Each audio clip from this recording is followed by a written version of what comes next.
Johnny Dollar. Lucian Peterson here. Luke, how are you? Just fine, Johnny. How are you? Still out there in dear old Seattle, Wash? Yep. And still holding down a job with Western Maritime and Life? Sure am. Or let's say I'm trying to, but at the rate we've been paying off on claims lately on some of my own clients, well, the Home Office doesn't like me too well. Something phony about some of those claims, maybe? No, but they've all been big ones. $500,000 here, $250,000 there, $600,000 just last week. No wonder the company doesn't like it. So right now, I don't want to have to pay off on Mrs. Myra Brittingham. That is, if I can help it. Well, I don't know Myra Brittingham or anything about her, but if you've insured her and she is now dead... That's just the point, Johnny. She isn't. Hmm? Not yet. Oh? But maybe somebody would like to see her that way? Well, I don't know, but I think so. Or maybe this hunch of mine is all wrong, Johnny. And I'll be the first to admit it, that this feeling, this worry of mine is nothing more than a hunch. If I were to tell the police about it, they'd probably laugh in my face. Well, I don't know, Luke. I've had some pretty wild hunches work out for me more than once. I know. That's why I've called you. And I hope you can fly out here and, well, see what you think. See if you think he's liable to try it. He? Yes. Who? Her husband, Mark. Oh. Yeah. Well? Sure.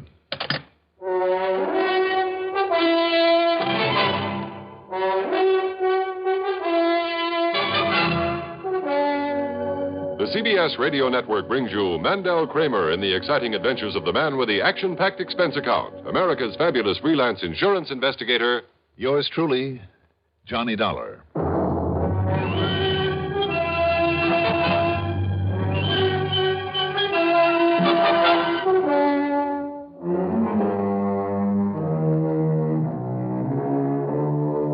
Expense account submitted by Special Investigator Johnny Dollar to the Western Maritime and Life Insurance Company, Seattle, Washington office.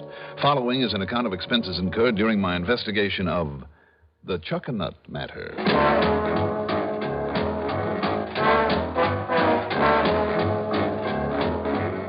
Expense account item 1, $6 for a cab out to Bradley Field. Item 2, $186.70 plane fare. It was after 11 p.m. by the time we sat down at Seattle-Tacoma International, so item 3 is $5.25 for a cab into the Benjamin Franklin, where I proceeded to get me a good night's sleep. Then, after a hearty breakfast the next morning, I dropped in on Lucian Peterson. Now, Johnny, you're staying at the Ben Franklin? That's right. And that's where I'll have them deliver a rental car for you. You can repack your bags, toss them in, be on your way. Oh? To where, Luke? A little town of Chuckanut. Where is that? Well, you know where Bellingham is. Yeah, it's about 85 miles north of here. And Chuckanut's 5, 6, 7 miles this side of Bellingham. Oh. And that's where Mr. and Mrs. Brittingham live, hmm? Well, just this side of it, off Chuckanut Drive, is Powell Lane. A narrow, badly paved road that'll take you up into the mountains. Be real careful of that road, Johnny. And if it's wet when you get there, be doubly, triply careful. Why do you say that, Luke? That dinky little road has more twists and kinks and switchbacks than you ever saw in your life. Miss one of the turns, and you'll end up either flying off into space or smashing into the face of a cliff. Well, I remember that. But tell me, what's going on between the Brittinghams? Well, to begin with, they're both heavily insured. As a matter of fact, $500,000 worth apiece. Wow. Yes, and they're insured in each other's favor. I see. Mark Brittingham is about 35, Johnny, and all his life he's been nothing but a playboy and a sportsman. Mm-hmm. Living first on the money his father gave him, and now on the insurance left him by his last wife. Oh, then Myra's number 2. Myra's number 4. Oh. And, Johnny, I'm as sure as I am that I'm sitting here, that the only reason Mark married her is because she had one of those incurable diseases, only a few months to live type of thing. I see. Yes. Then modern medical science, not long ago, suddenly, unexpectedly, found a complete cure for it. Mm-hmm. Tell me, Luke, did his former wife die of some incurable disease? Well, that's what the police and company investigator and the court decided. Johnny, I've always suspected that he somehow helped the old biddy on her way. Now you think he wants to do the same for Myra, so he can collect on her insurance, huh? I do. You have any concrete evidence, Luke? Well, it's no secret that Mark and Myra haven't been getting along lately. Things have been pretty tense between them. Why?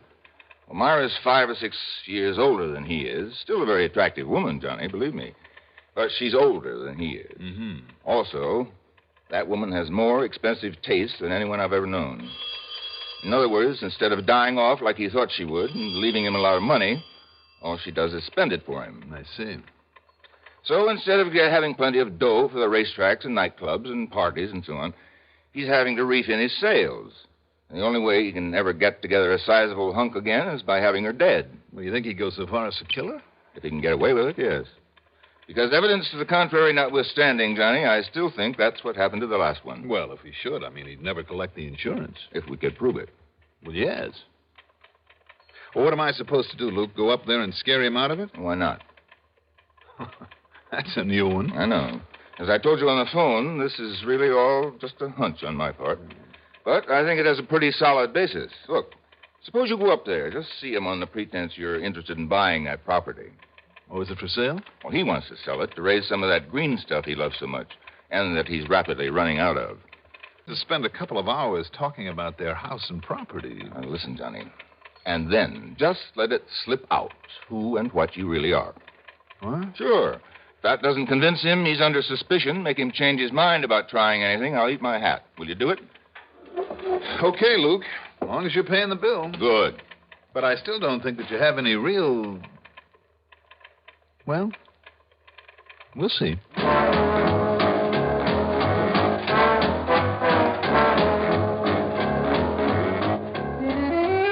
The weather was clear, and the drive up to Chuckanut was a pleasant one. But that little side road, leading up to and around the edge of a mountain toward the Brittingham place, was anything but.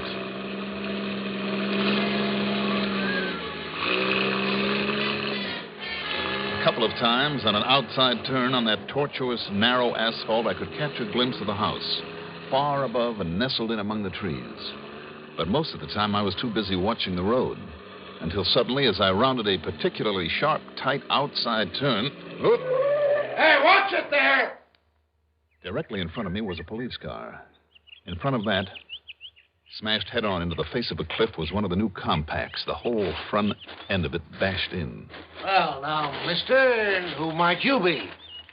How are you, Lieutenant? Only it's Sergeant, Police Sergeant Bill Foreman. Oh, Sergeant? Well? My name's Johnny Dollar. What? The insurance investigator? That's right. Well, I'll say this. It sure beats me how you found out so quickly. Found out about what? That stiff in there in that car that smashed up. Stiff? Who, Sergeant? One of those crazy Brittinghams that have been tearing at each other's throats for so long now that one of them just plain had to go. Which one, Sergeant? Not much question about that, Dollar. Go take a look. All right.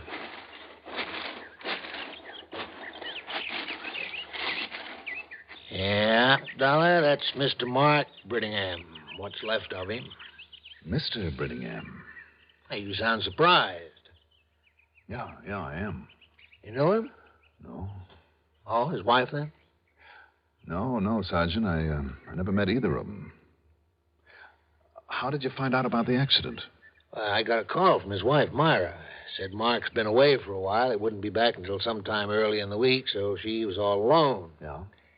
Said she was sitting up there on the porch. You notice the porch that sticks out the side of their house up there, Dollar? No, it's so far away, and I was so busy driving. Go on. Well, when you walk back to your car, there on that outside curve, maybe you can see it. Anyhow, she caught glimpses of a car coming up the road. Whose it was, she didn't know. And, well, her being alone, she didn't want any prowlers around, so would I come take a look? So? Well, I told her I was busy. Maybe it was just a special delivery or something, but then she hollered, "Oh, my goodness, it sounds like there's been an explosion down there on the road." So I came on up here. She didn't recognize the car? For this morning sun right in her face? And the car only showing itself now and then on those outside curves? Well, just take a look at that sun. Ah, I see what you mean. So it wasn't the sun in Brittingham's eyes that caused this wreck? No. The sun was directly at his back as he came around that last hairpin. But, Dollar, I always warned him about the way he'd come tearing up this twisty little stretch. That is, until he made me ride with him one day to prove his point. What do you mean by that? Well, he used to be a racing driver. Sure. He had me hanging on for dear life a couple of times. I'll bet. But I'll tell you this, Dollar. He could really handle that wheel. Anything made him crack up this way, wasn't himself. Must have been something gone wrong with his car. Well, if that's so, it's going to be pretty hard to prove, Sergeant. Considering the way it's smashed up. Don't be too sure about that. You ever hear Mr. Hartford Homer Ransom, the sudden death detective, they call him? Hartford? Oh, yes. Yes, sir. Greatest reconstructor of traffic accidents that ever lived. So I understand. Yeah. Well, he lives just the other side of town. You give him maybe an hour or so with this wreck, and he'll tell you just exactly how it happened and why. Just as though he'd been standing right here watching it. Well, then maybe you Talk about Sherlock Holmes. Oh, why, Mr. Ransom can look at a set of tire tracks or even a couple of pieces off an accident, and he'll reconstruct the whole thing. Just like that. I tell you, sir, it's uncanny. Well, Sergeant, you better get him up here to look at this. I'll do that. Also, I think you better have your coroner look at Mr. Brittingham's body. Yeah? Well, what is it, Dolly? The way that he apparently threw his right arm up in front of his eyes just before the crash. You notice? Yeah. Well, sure, in the hopes of patting himself when he hit the windshield. Former racing driver? Instead of slumping down, relaxing? Anybody would. I wonder. Well, now tell me this. Wouldn't you put up an arm? I mean, seeing that wall of rock coming straight at you? I don't know. Well, I do. I know I would. Wouldn't you have had both hands tight on the wheel, going around that turn at the speed he must have been going? Well, maybe so. But he put his arm up. And that's what puzzles me. Because he must have done it while he was taking the curve. That outside curve. Yeah, well, I don't know. But now we better get up there to the house and give Myra Brittingham the bad news. I'll tell you what, Sergeant. Yeah? Let me go up there and tell her. Meantime, you get this man Ransom on the job and have a medico do an examination of the body. And I mean a thorough one. Now. Wait a minute. You think maybe this wasn't just an accident, Dollar? I didn't say that. But that's what you meant, isn't it? Let's wait and see.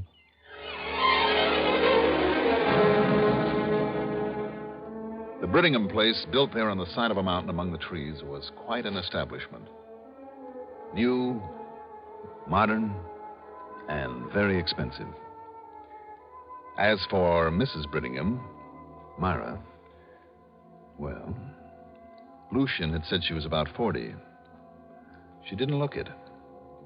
She was 5'3" or 4", brunette, with an almost olive complexion, very dark eyes, and the kind of natural beauty that you seldom see, and a figure to go with it. I introduced myself and made no bones about my connection with the insurance company.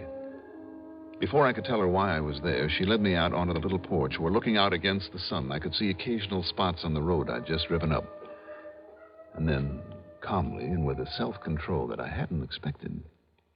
Was it Mark, Mr. Dollar? I'm afraid so. He's dead, isn't he? Yes. Well, I knew it would happen sometime. I warned him over and over about the way he drove so madly up and down that crooked little road, in spite of the fact he'd driven expensive racing cars when he was younger. I knew he'd kill himself sooner or later, and now he has. I'm sorry, Mrs. Brittingham. Are you? I'm not. What did you say? It rather settles things, doesn't it? Does it? We hadn't been getting along, Mark and I, for quite some time. And I know it was partly my fault. Why do you say that? Because of money, Mr. Dollar. You see, I married him for his money because I thought that for the rest of my life he'd be able to give me all the things I'd always wanted. Yes? Oh, it was all great fun with him while he still had it. The big parties night after night, the racetracks all over the country, theaters, nightclubs. I even put up with his silly hunting and fishing up here. But when the money began to run out and we had to sell the big home in Bellingham and the cars and get rid of the servants and settle down in this little place, I've hated this place, Mr. Dollar. And I hated him. We fought like spoiled, hysterical children. But you see, when he knew the money was getting low, well, If he had any gumption, he'd have got himself a job of some kind. For once, he'd have had to work for a living. But instead, he only got moody. He drank a lot, acted very strangely. Began looking at me in a peculiar, frightening kind of a way. Oh? And then, because of something he said one night, I began to fear him, what he might do. Go on, Mrs. Brittingham. Oh, I know, Mr. Dollar. He was upset that night because we'd had another argument, a terrible argument. And he'd had too much to drink. But he started laughing to himself, quietly chuckling to himself. And then he tried to say it lightly, as though he might be joking, but he said... Yes? He said, wouldn't it be nice for him if I should die, like his wife before me had? Then he could get a little fun out of life again, on my insurance money. It frightened me, Mr. Dollar, terribly. I can't say I blame you. And then these long trips and leaving me alone like this. Trips to where, do you know? No. Oh, I've wondered if he hasn't been out looking for someone to take my place. Or just planning some way to, Well, it's all over now. Well, I'd lie to you if I said I was sorry. You know, of course, that you stand to collect some $500,000 of insurance. Yes, I know. And I'll use it to get as far away from here as I can. Can you blame me? I want to talk further with you, Mrs. Brittingham. Of course. First, though, I'd better check out the police report on this accident, purely as a formality. Of course. So, if you don't mind. I'll be here, Mr. Dollar.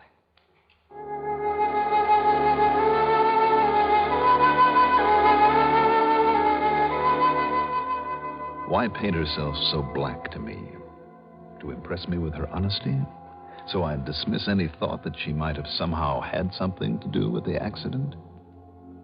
And another thing, a little thing, her sudden alarm when she'd seen that car coming up the road, even if she couldn't recognize it against the morning sun. Was that enough to call the police? Something wrong here. Something very wrong. In the United States today, there are more than 6 million children under the age of 18 who live in homes where there is no father. Among them are hundreds of thousands of boys who need the guidance and interest that large-hearted men can give them. They can be set on the path toward fine citizenship through the Big Brother movement. Now, at the beginning of Big Brother Week, find out what you can do to help expand this valuable program in your community. Contact your local Big Brother organization or write Big Brothers of America, Philadelphia 3, Pennsylvania.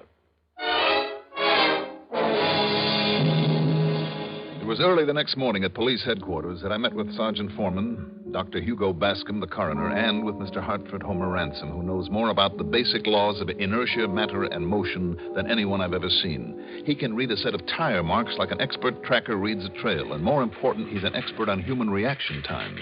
But the one thing I don't understand, Mr. Dollar, is his right arm up over his eyes that way. Hey, that's funny. That's what Dollar said, too, Mr. Ransom. Seemed to me, though, he was trying to protect himself against the windshield frame. Have time to take one hand off the wheel after pulling around that turn at that speed? No, Sergeant. So he must have raised his arm to that position. While he was on the outside of that curve, which simply doesn't make sense. Not at the speed he was traveling. And like I said, he wasn't shading against the sun because the sun was at his back. Do you suppose a good-sized bird or some kind of animal had dashed across in front of him and might he have done that involuntarily? A man with racing experience on a turn like that? No, Mr. Dollar. It would have to have been something like... Like what, Mr. Ransom? I don't know. I don't know. And there was certainly nothing wrong with his car. You're sure of that? I'd stake my reputation on it. Well, there was certainly nothing wrong with him, Mr. Dollar. You did a complete autopsy, Dr. Bascom? I did as thorough an autopsy on Mark Brittingham's body as I've ever done. There was absolutely no physical reason for that accident. Mm-hmm. You checked for alcohol in his bloodstream? I checked everything. And what's more, incidentally, I know that Mark's general condition was perfect. I myself gave him a complete physical less than 2 weeks ago. So if you're thinking about a temporary blackout or something like that, well, there's no reason for it. Well, I wasn't, Doctor, but can you be absolutely certain that that isn't a possibility? In my job, Dollar, and I mean as coroner, I would have to find actual evidence of such a thing before I could put it on record. No, there's only one conclusion that we can reach here. Suicide, Dr. Bascom? Suicide, Mr. Ransom. Well, I'm sorry, but I can't agree with you. No, you can't, eh? Why not? Well, for one thing, the tire tracks. Had he crashed into that rock wall deliberately, the tracks would have gone straight to it. As it was, they were quite erratic for the last 81 feet. I'm putting it down as suicide. Also, that position of his arm, as though he'd brought it up to shield his vision against the sun. And the sun being at his back. That doesn't make sense, and you know it. I say it was suicide, and that's the way that I... Wait a minute. Maybe it was the sun. That's impossible, Dollar. Of course it is. Ridiculous. Is it? Ridiculous. Dr. Bascom, before you file your report, I'd like time to play a little hunch. A hunch? Yes, maybe it's a pretty wild one, but there's one thing that could possibly have made him take his hand off the wheel on that curve and made him raise up his arm that way. Are you still harping on that, young man? I'm still harping on that because if this hunch of mine is right, Mark Brittingham was murdered. Murdered? Sergeant. Yes, sir? I want you to drive up to the house and bring Myra Brittingham down here. But why? Any excuse you can think of to look over these gentlemen's reports or something, but make it good because she's smart. Then when I call you on the phone... Where'll you be? When I call you, drive her on back to the house. And listen, when you get to that curve, take it slowly. Just crawl around it and with one foot on the brake. Well, now, look... Unless you want to end up the way Mark Brittingham did.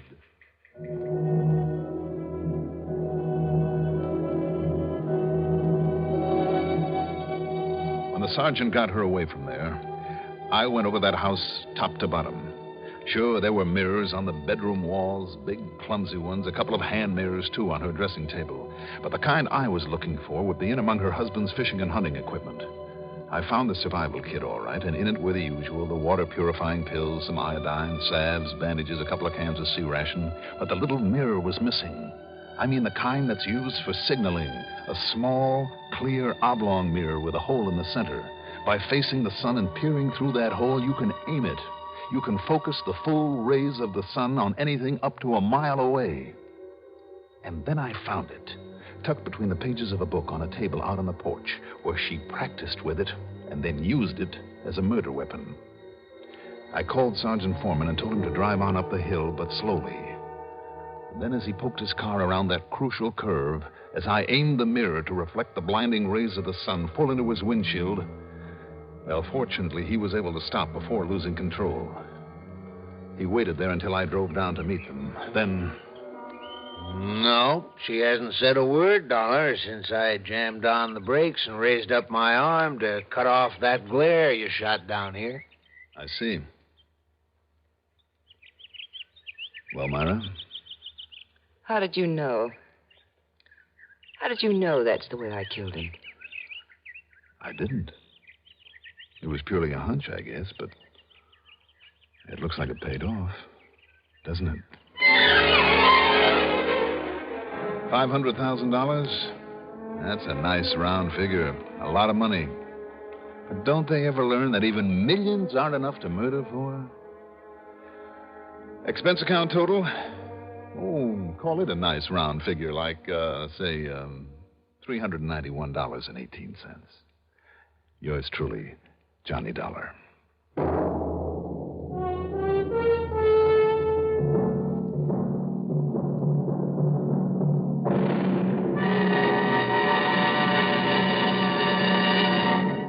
Now, here is our star to tell you about next week's story. Next week, I'll be back with another exciting adventure that'll really surprise you. Join us, won't you? Yours truly, Johnny Dollar. Yours truly, Johnny Dollar, is written by Jack Johnstone, produced and directed by Bruno Zerato, Jr., music supervision by Ethel Huber. Johnny Dollar is played by Mandel Kramer. Also featured in our cast were Joan Ellison as Myra Brittingham, Robert Dryden as Sergeant Bill Foreman, Richard Kendrick as Luke Peterson, Bernard Lenrow as Hartford Homer Ransom, and Ivor Francis as Dr. Hugo Bascom. Be sure to join us next week, same time, same station, for another exciting story of Yours truly, Johnny Dollar. Art Hanna speaking. Get the news firsthand and in full from expanded CBS News on the CBS Radio Network. Hello there. This is Kelly Maddox, Executive Secretary of the Citizens Traffic Commission. And here is our safe driving tip for today.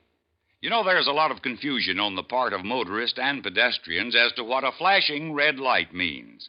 A flashing red light, when used as a traffic signal, means that the motorist must come to a complete stop before entering an intersection, and after stopping, proceed only when it is determined that the coast is clear.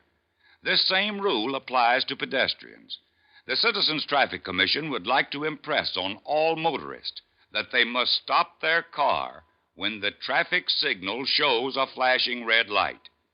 A flashing yellow light means that you are to slow your car to a safe and reasonable speed and proceed with caution. All traffic signal lights have a meaning, and the motorist must remember that traffic signals are placed at intersections to control conflicting movements of traffic.